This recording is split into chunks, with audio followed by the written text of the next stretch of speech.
دغه فضا چا ظالمانو کړه بدرنګه زما دغه فضا چا ظالمانو کړه بدرنګه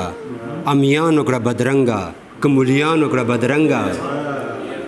هر څوک پکې تنگ دی ځکه هر څوک ترېنه کرکه کړي هر څوک پکې تنگ دی ځکه هر څوک ترېنه کرکه کړي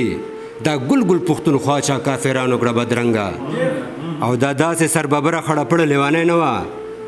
قمرایت صاحب دا داسې سرببره خړه پړه لیوانی نه وه ښایسته سپینه سپوږمۍ دغه پیریانو کړه بدرنګه زه د سوګند دستوري مشر مېلمه نثار پایاب خان صاحب اور صدر صاحب ځلند دستوري ډاکټر اسماعیل ګوهر صاحب ته زه ورته هرکلی یم ګران قدردان زما معمول بنارس خان سیال صاحب نور چې هم څوک راغلي دي ټولو ته بلکل دا دنګ لکه چینار قمرایت خو زه سره ستایم هم نه ولې چې دومره دنګ دي چې هر چاته ښکاري که یو نه ستایم ښکاري مننه یې کوم د ټولو مننه کوم د ټول پنډال ډېره مننه کوم یو څو شعر دي ګرانه مشره چې په فطرت باندې چې څوک هم مذبذب وي په فطرت باندې چې څوک هم مذبذب وي هر یو کار یې همیشه د تذبذب وي په اخلاق دلتو بت چرته پوهیږي په اخلاق دلتو بت چرته پوهیږي چرته ډب چې وي نو هلته کې ادب وي او پیشو نه وژني منګک له خدای دپاره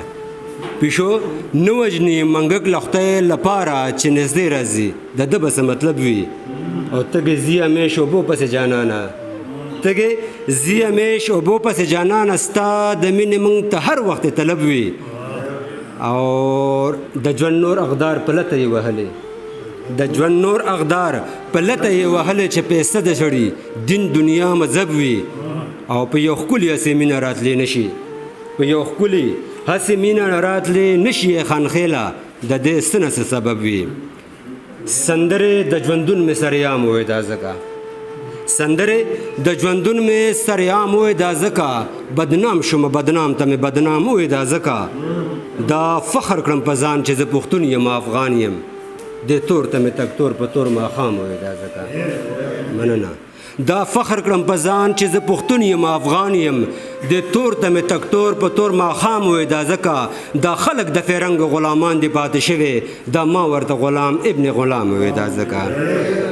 مننه دا خلک د فرنګ غلامان دي پاتې شوي دا ما ورته غلام ابن غلام وې دا ځکه